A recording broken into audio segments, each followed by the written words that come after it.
Welcome back to my channel. My name's Marissa and I like to talk about books and book design. As a graphic designer, I think it's criminal that I haven't read more graphic novels. I used to read them a little bit in high school, but I kind of never just fully dived into it. So I thought it'd be fun if I only read graphic novels for a week. Starting off this reading vlog, I have 3 here with me that I'm going to start with. I imagine I can get through them pretty quickly because graphic novels typically read them a little bit faster, so may end up doing a little library trip to get some more if I breeze through them. Speaking of the library, my first pick is from the library, and it's probably one of the most iconic graphic novels at the moment. That would be Heartstopper. I am so excited to read this. I never read it before. Yeah, I'm excited. I think I've heard it's like very cute. Got fun style in there. I like how sketchy it is. I do like the kind of green tone that's throughout, how simple that is. I really don't know that much more about it other than it is about boys who fall in love. I think it's set in high school and it's about 2 friends who are grappling with feelings for each other. I'm gonna start here because I know I have to return this one to the library. Maybe I'll pick up the rest of the series if it's available and if I'm feeling this. Next, this is a graphic novel that has literally been on my shelf, I think since I was 15. I'm 24. So, I saw this in high school at Half Price Books, I remember, and I was really enamored by the cover, and it was one that made me go like, I need to know what's going on here.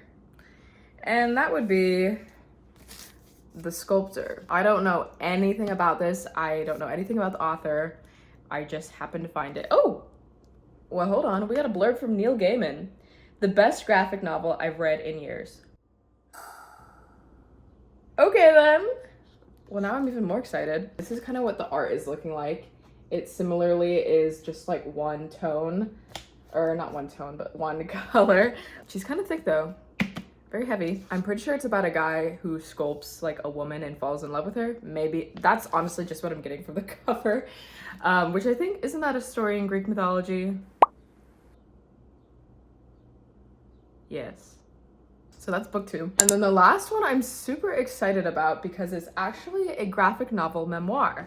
It's called Dear Minnie. I picked this one up in Carmichael's bookstore in Louisville just because it literally is so stunning. Like the gold foil, and there's some really nice texture here. I'm literally obsessed. Do I have any idea who Natalie Norris is? No. Do I know who Minnie is? No. And also it says book 1, which I think is interesting. Like, usually there's not sequels to memoirs. But this is, oh my god, this is so cool. By far, this is my favorite art style of my graphic novels. It's just super unique. I feel like you don't see a lot of graphic novels like this. I love the colors. I love the hand-drawn lettering. I love that it looks like watercolor. So this is definitely the one I'm anticipating the most. I might save it for last, like a little treat at the end. But like I said, we're starting here. Gonna get into it. So tag along to see how I feel about these graphic novels. Maybe I'll discover a new favorite genre. That would be nice. Let's get into it.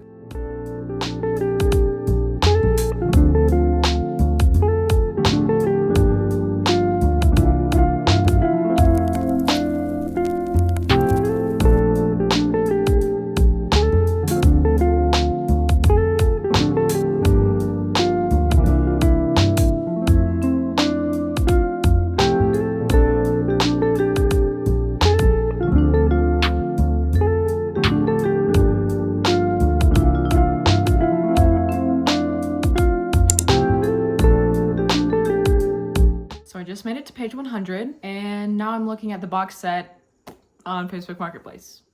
I need it. Oh my god, I'm geeked. I'm literally blushing and kicking my feet, and yeah. Why did I wait so long to read this? I feel like I'm about to finish it in one sitting because I've only been reading it for like maybe 20 minutes, so yay. If I can't get my hands on the rest of the series right now, I will at least try and check them out from the library. Quick little check-in because I'm about to go out to dinner with my friends. I finished Heartstopper. I did finish it last night, pretty much in the span of an hour. I literally just couldn't put it down. It had me blushing, kicking my feet, giggling. It like perfectly captured the feeling you get of having a crush in high school when it's like the thrill of knowing you might pass them in the hallway or like when you get to see them in class. and I obviously have not had that feeling in a while. So it was just like a rush to be taken back. And I loved how cute it was. I loved the illustration style.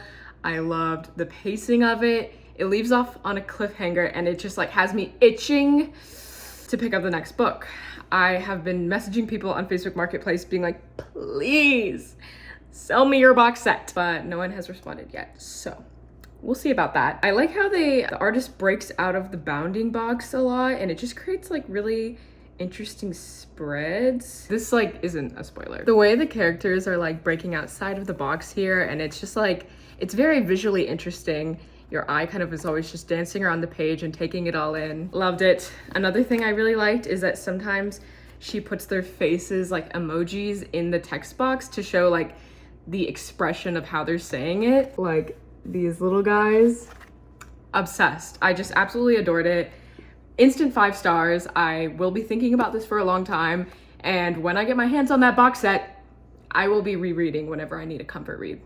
Instant comfort read, that's what I'm saying. Could not have picked a more perfect graphic novel to kick off this video with. Fantastic. And then last night I did go ahead and start The Sculptor. I'm about 100 pages in, which clearly is not that big of a dent, so I think this one will take me a little bit longer to get through, but I am enjoying it as well. If Heartstopper is very like cutesy and doodle, this one feels more so like a comic, superhero-y. I feel like you even just get that impression based off the illustration style. I tried to look into the author. I didn't get too deep in my search, but I'm pretty sure he's a comic book artist like for superheroes, so that makes sense. Yeah, my only thought so far is I mentioned there's a blurb from Neil Gaiman on the front, and immediately I know why he likes it. It's very Neil Gaiman-esque because I just finished reading Neverwhere by Neil Gaiman, and it has a very similar approach to the story structure of like a normal guy kind of getting sucked into a weird world. And I'm not gonna say much more than that because I don't want to spoil, and also I still don't really know what's going on here. Intrigued to continue on. I'm gonna give you a fit check because I fear I'm slaying right now. It's so like, ooh, swishy. I'm obsessed. Check in with you in a bit.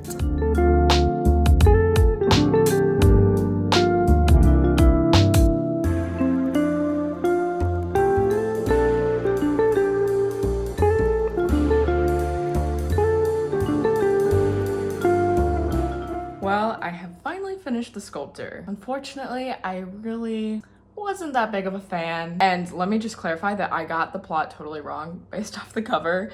What it's actually about is this guy who sort of makes a deal with death. He's always wanted to be a famous sculptor. Emphasis on famous and maybe not even so much on sculptor. Well, it's not going well for him, and he basically makes a deal that he can now manipulate any material to his whims, basically, to make great sculptures that will get him famous. But he only has 200 days to live. I had some problems with this just because it did not feel very much at all like the story of a very passionate artist. It felt like a guy who just desperately wanted to be famous. And I think that is like what it is, because the story details how he's very afraid to be forgotten after he dies. And that's why he's so obsessed with becoming famous, so that his work will live on after him. I don't even know if it's just because like I myself am an artist, but it's like, what's the point of being remembered for art that you weren't even truly passionate about making? And it's like the whole book, he's like trying so hard to figure out like why none of his pieces are blowing up and like why he's not being recognized. It's because they're soulless and you have no passion and you're doing it for the wrong reasons. Like, ugh. So I didn't like that, but it also just felt very much like, I don't mean this in like any sort of particular way, but it was very obvious to me that it was written by a man. And like, I'm not against reading male authors, let me clarify, but it just feels like it's very much rooted in a male fantasy. And a lot of that comes through the female character. She's just like the epitome of a manic pixie dream girl to like the worst degree I have seen in a while. It just like icked me out the way it like sexualizes her, and she just feels very objectified. And he even at one point calls her an object.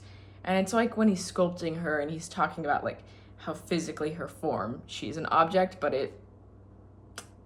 felt like there were some subtexts there. In the end, it just felt like a little bit pointless to me because it really feels like one of those things that's like a man discovering something that a 13-year-old girl discovered in her bedroom. You know what I mean? Because if someone put a gun to your head and was like, tell me what you think the conclusion of this book is, you would probably say he realizes that fame is not as important as being remembered by his loved ones. Like, obviously. Why did you have to write a book about that? And maybe, I'm sorry if I'm just a hater, but I didn't like it. I did not like it. I gave it 2 stars, you know, interesting enough. Maybe someone like really needs to hear this and I'm just being a hater. Like, I understand there are different reasons people like different books. And if you do like this, then I'm glad you got something out of it that I didn't. Having just read Heartstopper, I much preferred the cutesy style of Heartstopper. This just like wasn't that visually appealing to me. And another thing is that some of these spreads have way too much on them. I am supposed to wear glasses. I don't really wear them that often, but I had to pull it out to read this because there was just too much details. I like felt like I couldn't see. Spreads such as this, I understand that it's like this page is showing like a party sequence and it's, you know, there's a lot on the page to emphasize that a lot of different things are going on and maybe you're not necessarily supposed to like stop and study each little drawing, but like that's kind of one of the main appeals of reading a graphic novel to me because I love art and I want to like look at it. So it was just like annoying that I was straining my eyes to see these little details. And it's like, we could have cut half of this out and still like what he was trying to do would have come across. Nearly 10 years waiting on my shelf. Now I know. And goodbye, I guess. So after that, I did go ahead and start reading Dear Minnie. And I'm already much more thrilled with the art. This is just more appealing to me. It's making it really enjoyable to just like sit with each page and admire the art. And it's time it must have taken to not only do all these paintings, but like actually painting in the lettering like that. And it's all like so perfect, no mistakes. This one is a graphic memoir, which I think is very fascinating. I've never seen that before. I'm only a little way into it and it's already very heavy. Like, I don't know if there's trigger warnings online somewhere, but read them first. I don't really know the whole details yet because I'm just getting into it, but it's about this girl who is dealing with chronic pain that leads to self-harm, like literally self-harm on herself, but also self-harm in sort of like the company she keeps, hanging out with people who are not good to be around and maybe getting into like drugs and alcohol. And so her parents send her away to like study abroad, keep her out of trouble, but when she's abroad, she's still getting into trouble with these bad sort of people. It's just a lot. And it's really sad. I'm in the really heavy stuff right now, so I'm hoping by the end there's like a lot of hope and good things. I'll let you know what I think about it, but my thoughts right now are that I'm thrilled with the art style and I'm excited to keep reading it. As I mentioned at the beginning of the video, those were the only graphic novels that I had on deck. So I think I'm gonna go to the library and pick out some more, probably just some shorter ones. Come with me to the library and we'll see what we can find.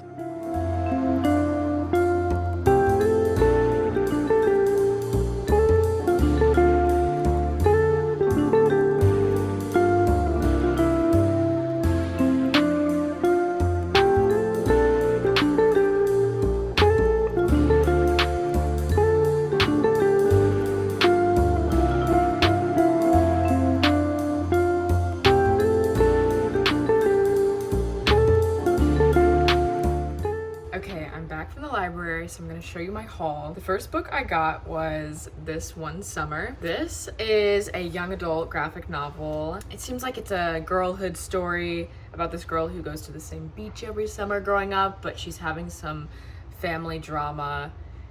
And I don't know much more than that, but I picked it up because I was really enjoying the style of the art here. There's just a lot of nice textures in there, and it seemed like something I would enjoy.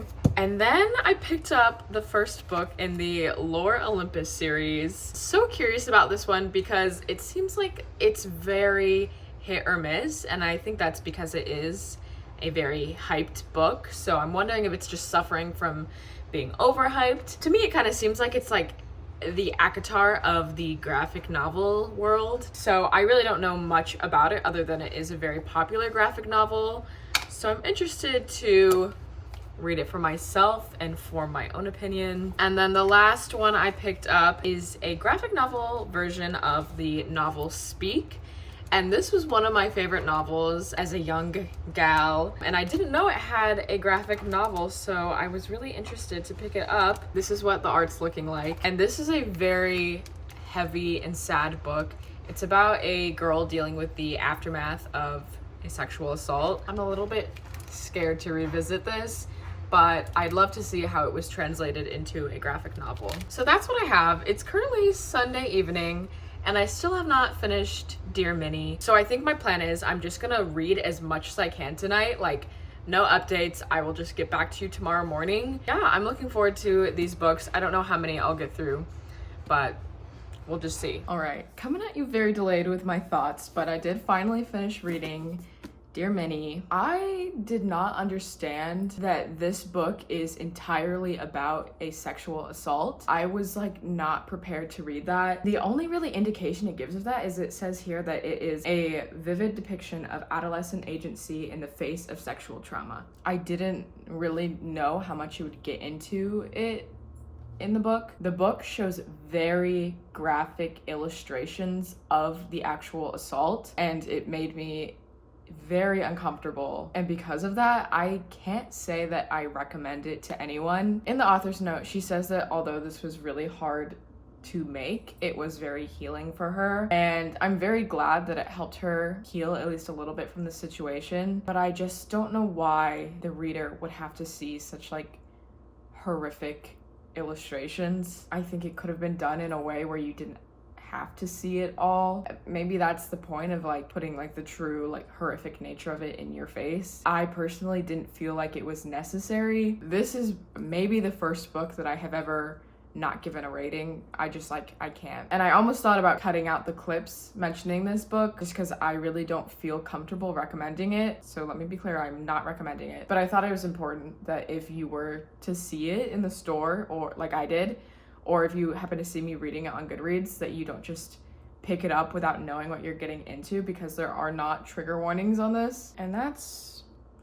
really all I have to say about it. Gorgeous book, but I really don't think I'll be picking it up ever again. Because of the very graphic nature of that book, I decided I was not gonna read the Speak graphic novel right now, as that is also about a sexual assault, and I just need a break. And I didn't get around to reading Lore Olympus, so the only other one I finished was This One Summer, and I loved this book. This is exactly what I needed after that, although this one is still a little bit heavy, not nearly as heavy as that. It's not even heavy. What I mean by that is it's not super lighthearted and fun. This is the story of this girl, Rose, who every summer she goes to this lake house, and she's now at the age, she's probably like 12 or 13, where she's very much in that in-between stage of life where she's losing kind of the magic of childhood, and she's starting to understand, quote unquote, the real world, but she's not quite there yet. And I think the book perfectly captures that phase of girlhood,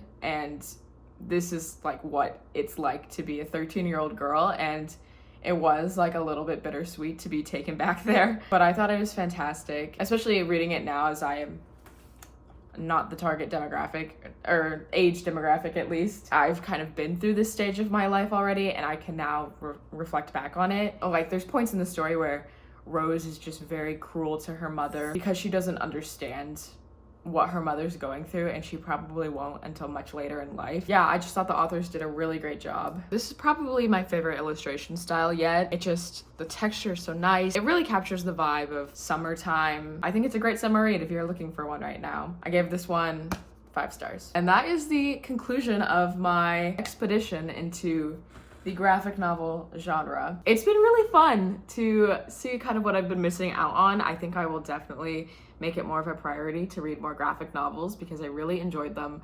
especially if you're in a reading slump. They are super quick to get through, and it does feel good to kind of breeze through a lot of them. And I will most definitely be finishing the Heartstopper series. I loved it. I was so sad that I couldn't find the next book at the library, but I will keep looking. Definitely want to do more genre exploration videos in the future. I think the next genre that I'm kind of like unfamiliar with but curious about would be sci-fi. So if you have any recommendations, please comment below. And with that, signing off, and hopefully I will see you in the next one.